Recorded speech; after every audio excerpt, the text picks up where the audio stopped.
Hello everyone, welcome back to the SBK betting podcast. It's Thursday, the 9th of May, looking extremely sunny outside as we embrace the true warmth of the spring and maybe even feel the summertime, and the flat season really beginning to hot up now. TC and Ross Millar alongside me as always, with a lot of Derby trials being run this week at Chester, and we will have plenty more next week with the Dante meeting.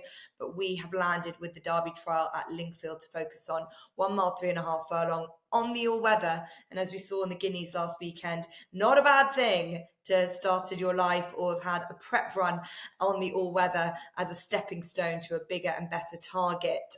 As we look at the declarations, Aidan O'Brien is sending a couple. He's got Illinois at the top of the betting. Defiance, who ran a big race at Epsom when first seen on his combat run as a 3-year-old, is in there. And we've got the likes of Arabic Legend. I'm going to give this my best shot with this Aidan O'Brien runner. The Euphrates. Someone cleverer than me is going to tell me exactly what that is. I should have looked it up. Apologies. Arabic Legend, Maidan, Ambient Friendly, Imperial Sovereign, Salamanca, Apt, Vimero. That makes up the lot of them. Ross is looking at me like he definitely knows what that means. And you can tell me what you think about the shape of this race, because we've had some impressive winners in the past. Military Order was one of them last year, but completely bombed out in the Derby itself. Yeah, and the Derby picture this year doesn't look like it's got much clarity to it, does it? City of Troy still very well fancied for that. I mean, I think you'd have to be a real Aidan O'Brien fanboy to think that City of Troy has got a favourite's chance in the Derby. So it could well come from one of these trials. Quite who it'll be, I'm not so sure. Defiance for Roger Varian is a horse I like. I upgraded his sole run at 2 at Sandown when he got up to win over a mile. He got hampered quite badly once or twice coming out the stalls. That lit him up a bit, travelled nicely, then had to switch to get a run and got up in the dying strides. I thought it was very much a run that you could upgrade, and I liked his attitude. He's by Camelot.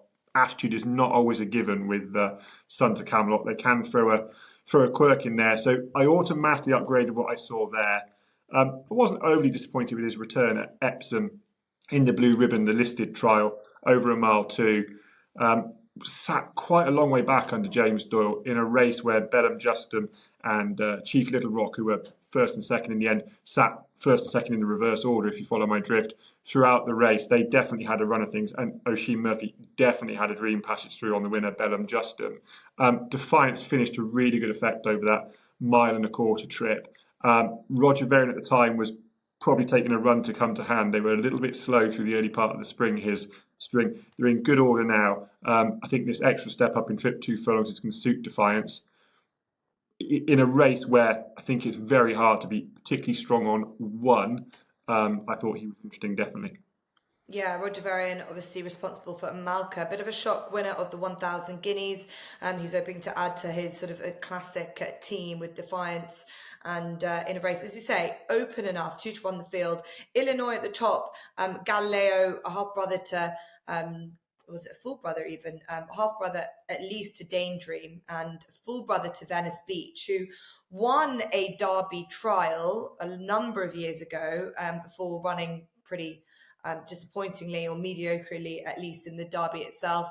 Illinois, is he as good, or is he in the same mould as his brothers or his siblings?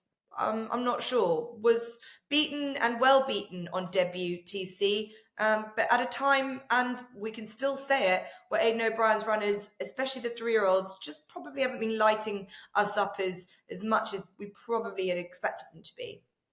Yeah, all of Aidan's horses seemingly need to run first up this year. He has had a couple of first-time out winners, but the majority are running way below expectation and also what they achieved in previous seasons. So the fact that he was beaten at short price, he was odds on that day at Leopardstown, I wouldn't necessarily say it's too much of a negative. Actually, he travelled through the race really well. It was just evident in the final 2 furlongs that he got exceptionally tired, and he was repassed by the Euphrates, I think, if we're going for that pronunciation. I think it was quite obvious he wasn't 100% ready.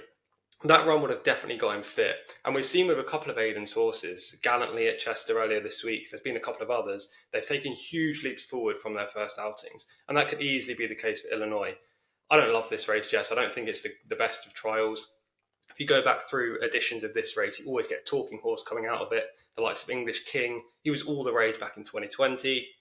Third Realm, the same in 2021. Military Order, you've already mentioned last year, all of whom didn't really show up at Epsom. A couple of fifth place finishes, and Military Order bang last. Anthony Van Dyke did the double in 2019. If there's one horse in here that could contest in the Derby, it will be Illinois. That's the only real basis I'm going on for actually supporting Illinois in this race, but I won't be having a bet. Okay, yeah, I couldn't agree more. No Charlie Appleby runner. And for what we've seen over the last few weeks, his 3-year-olds are the ones that are really the ones that you've all got to beat. So it makes it very open. And for that reason, I'm going for something at a bit of a whopping price, really. I think 12-1 for Imperial Sovereign, a horse I was lucky to see in the flesh at Kempton when he ran in the middle of March. And you couldn't really say he's beaten. He was picked. It was a head bob on the line with the eventual winner that day, which was British Camp, who was 18-1 and ran obviously a blinder on debut. But Imperial Sovereign was giving him weight. That was a run under a penalty he was running that day. He was very impressive when he scored at Newcastle. That form's been franked. Now, he's got an RPR of 104, an official rating of 90. That would suggest he's got to improve a massive amount to win a race like this. But we've seen it. We've seen that you can run in lesser races and compete in this kind of grade. And I think it's there to be, it's essentially quite open. Carl Burt probably came away from the 2,000, 1,000 guineas pretty underwhelmed and disappointed with his horses. But in general, his horses have been running very well. And I just think Imperial Sovereign, from what I've seen, could be a lot better than what the face value shows. So in a race, as TC and Ross said, is very, very open. I'm happy to give him a little bit of my money. Okay, so that's the Lingfield Derby Trial. There's an Oaks Trial as well that day. A lot of racing at Lingfield. But we're going to head to Ascot. The Victoria Cup, one of the big, sort of the first big heritage handicaps of the season. Ascot's got good soft ground, surprisingly. I wonder how much that will dry out. We know it drains very well down that straight track. 7 furlongs is customary. They've got a great field. 23 will go to post for this. And I think that we know these horses. We see them time and time again. We know what we've got. We know we've got classic handicappers. We've got the likes of Mustabshir for John Thady Gosden, who was seen for the most part last season in pattern races. He actually ran behind Paddington in the St James's Palace Stakes. I quite liked him for that race. Pearl d'Or for Dave O'Meara, sort of farms this kind of race. Hickory for James Fanshawe and Safi Osborne. Just a good looking race setup. Do you like it, TC? Yeah, I really like it. Before we get into a couple of pointers for the race and my selections, the straight track is go and stick reading 6.8 currently. The round track is 5.9, I believe. I live about 20 miles from Ascot. It is blazing sun and around 22 degrees. So I really anticipate that to dry up. And I believe it's going to be good ground, especially on the straight track, by the time we get to Saturday. Now, this race, usually we have a maximum field or a near maximum field of 27 to 29 runners. And if you actually go back through the last 10 editions, the draw has a huge bearing on the actual result, who's going to win. For example, there have been 40 runners that have filled the top 4 positions over the last 10 renewals, obviously. 20 of those have been drawn in stall 20 or higher, which is towards the stand side. 34 of the 40 have been drawn in stall 11 or higher. Single figure stalls have a terrible record, despite the fact that Rebel Territory won from stall 2 last year. I want to be focusing on those horses drawn towards the stand side. Now, obviously, in this year's renewal, there's only 23 runners, not near 29. So you're not necessarily looking for just the 20s because there's a smaller field. So you can go for maybe 15, 14 and up, and that'll be the ideal draw scenario for your horse. I'm going to have a bet on 2 horses in this field. I think it's obviously a wide open market, multiple places. It's a race you should get stuck into. The first is Pearl d'Or. He is quite obvious. He's an extremely strong traveller with good Ascot form. He's won here before. He ran very well in that handicap last year when drawn on the wrong side of the track, and he finished 3rd.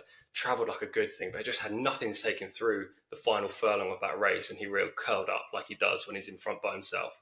He's been targeted at this race. I like that he's out of prep. He'll definitely be my number 1 selection from stall 14. Don't love the jockey booking because he is such a strong traveller, and Sylvester's known for being aggressive on front runners necessarily in the UK. So, it's not ideal, but I imagine he's going to bring him stand side, look to get a lot of cover, and then power through late. The other horse that interests me is the Wizard of Eye. Now, he's drawn a little bit further away from the stand side than I wanted. but I liked him pre-Dex and pre the fact that we actually saw what draw he was in. But he's in stall 12. Not a huge negative, but not a massive positive either. He's having his first run for Charlie Fellows, which is interesting, having moved from Stanmore. He's the flashiest horse you'll see in the parade ring on Saturday. Big individual, white socks, you cannot miss him. And I just think there could be a big improvement for the stable switch. And I actually love the fact they're dropping him back to 7 furlongs. We usually see him over a mile or slightly further than a mile, but he's got lots of stamina on this stiff track in a big field. I think we could see him take a big step forward. And first time up has been a good time to catch him in the past. So the Wizard of Eye on the class drop is my second selection, but Pearl d'Or I anticipate is the most logical winner. Okay, yeah, really important when it comes to the draw. And as you say, it kind of shifts it a little bit. You don't need to be so worried about being too much in the middle. You could be, as in before, it was like 20 and higher. But we're kind of shifting it a little bit now when you've got 23 declared. Need to just go back to last year and remind everyone of how much of a strong race this turned out to be. Rebel Territory we never saw again, but the likes of Vafortino, Biggles, Spycatcher, Baradar, Perotto, these are horses to follow for the rest of the season. So I think if you can get a bit unlucky or you end up on the wrong side of the track or whatever happens, horses have come out of this race and gone on to good things. So I'll be keeping an eye on this and how the form pans out. But for TC, as said, Pearl d'Or for a trainer that just does so well in this type of race. That's David O'Meara. And the Wizard of Eye, now with Charlie Fellows, first time up for him. And Charlie Fellows has done very well in this kind of race, and also at Ascot as well. So thank you to TC. And to Ross, what do you like in here? You've obviously got out your form books when it comes to the draw and all that in mind when it comes to these big field handicaps on the flat. Yeah, I got my Tom Collins Guide to the Flat hardback edition off the bookshelf. Had a good look. There was one, taking in mind what TC said about the draw, one that really stood out was Arabian Storm. Very lightly raced horse, particularly on the turf. Only 2 runs on the turf, both at Newmarket. Beaten first time out over 7 furlongs, only narrowly. The winner of that got an opening mark of 98. And then the other run was in May last year at Newmarket. Third in a listed contest, off level weights. Beaten a short head by Ben Aker. He's a decent horse. And just 3/4 of a length behind, let me remember, Should Have Been a Ring, who's a 112 horse. That was a big run. The fact he was lightly raced, had 1 run at 2, had 3 runs at 3, suggests to me that he's been a bit of a slow burner. And then when you look at his half-brother Spirit Mixer, or half-sister, definitely improved going forward into the 4 and 5-year-old year, improved upwards of £7. Could be the time this horse comes right. Andrew Balding has been a bit slow to catch on this year. He was 5th on Your Weather, which is a prep run as I would see it. He's drawn on the right side of the track according to my hardback edition of TC's Draw Bias. I just liked plenty going for him, potentially ahead of the handicapper, lightly raced. And then one that goes in defiance of Tom, because of course that's what I like to do, was Hickory, who is drawn on the wrong side of the track in 6. But Spycatcher came out of 6 last year and was 4th for James Fanshawe and Safi Osborne. It's got really good course form, 3 runs at Ascot, 2 of them are really good. He was 2nd off a mark of 87 behind Baradar, beaten just half a length. Baradar is something now £7 higher odd, and Hickory is just £2 higher. And then he was 3rd over course and distance, but that ground was good to firm. Might just have been a little bit quick for him. I don't think it's going to get as quick as that. When you look at his winning form, 2 on Your Weather, 1 on Good to Soft at Yarmouth, perhaps just that good to firm ground on that occasion was too lively for him. Take in mind the draw, but he's a decent price. You get an each way price about him, and I do think he's clearly got plenty of class on this sort of track in this sort of race. That Baradar form in particular stood out to me.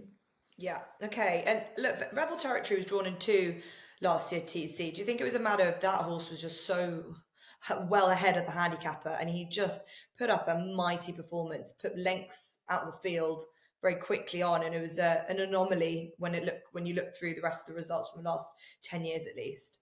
Yeah, definitely. They broke into even-sized groups last year. The majority of the top 10 finishers came stand side.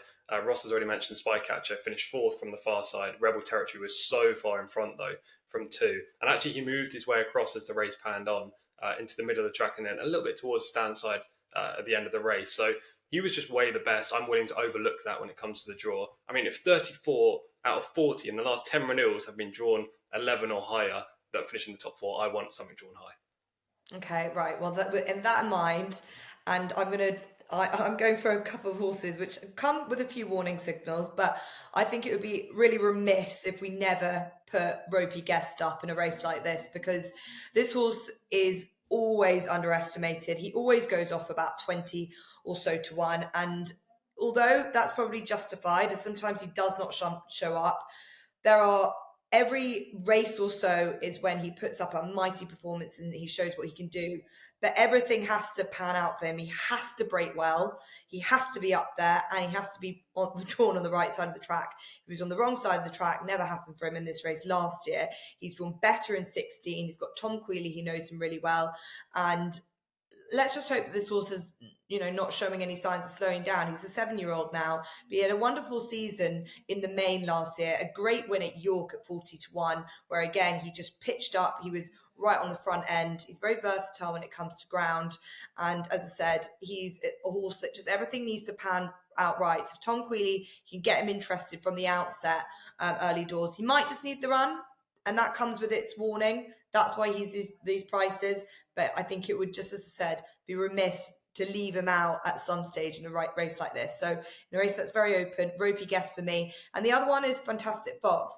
He's a horse that has not done a huge amount of running and winning on the turf. He seems to just be at his best on the all-weather, which is just really where they've been running him. So we don't really know if he has a fondness for the all-weather over the turf, but he has won on it, but that was back a good few years ago now. I think the piece of form behind Talis Evolver last time at Newcastle in the all-weather championship mile is a good bit of form. He wasn't beaten that far at all. He might have just needed that run after a bit of a break, but the form with Talis Evolver, he had proven the time before.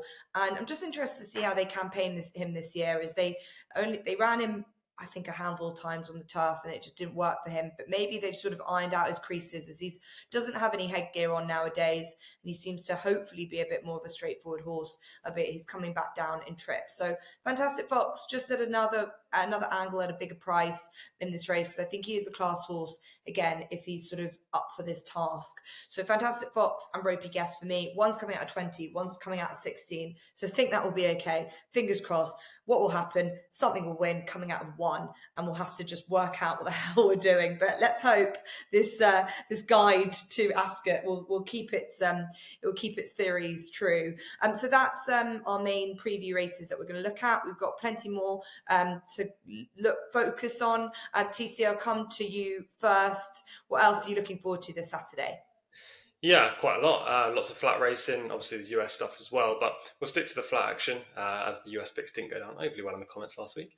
Off to Haydock for the Saturday nap, which is going to be Cambria Legend in the 1 mile 2 furlong handicap at 5 p.m. He was a 100,000 guinea purchase. He was very raw backwards last year, ran in a couple of novice events and quite clearly wasn't ready to go.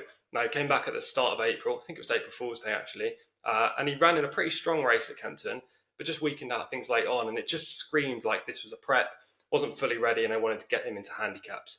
James Fanshawe pitched him into a handicap at the end of last month, 18 days ago, and he ran exceptionally well at Yarmouth, finishing second.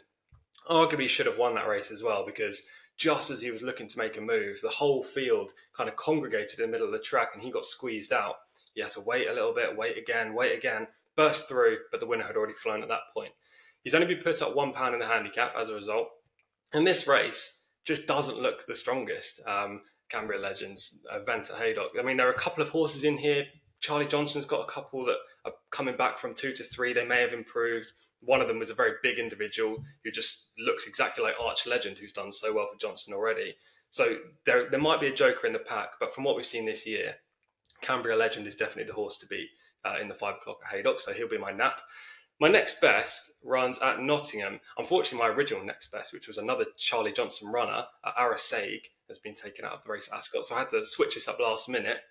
And it's going to be Noriko in the 255 at Nottingham. I'm basically just going to try to take advantage of the 3-year-old weight allowance. Earlier in the season, they get £10 from the 4-year-olds or upwards older horses. And I think that's key here, especially in this race where the older horses have kind of run to this level and they're stuck at this grade now. doesn't seem to be an improver, maybe Tiger Bait aside. Noriko, the 3-year-old, hasn't had many starts. She gets into this race on the back of an eye-catching run at Wolverhampton where she was drawn in stall 1. Now, that was the perfect position around Wolverhampton over that trip. However, she stumbled at the start, lost all chance, was forced to race last in the early stages. The winner and second came from first and second in the race, and she just never really got involved. Prior to that, she ran 4th in a very strong handicap at Kempton. It's thrown up multiple subsequent winners and horses that have competed at a high level and run between 3rd and 6th. It was a very strong race for the time of year.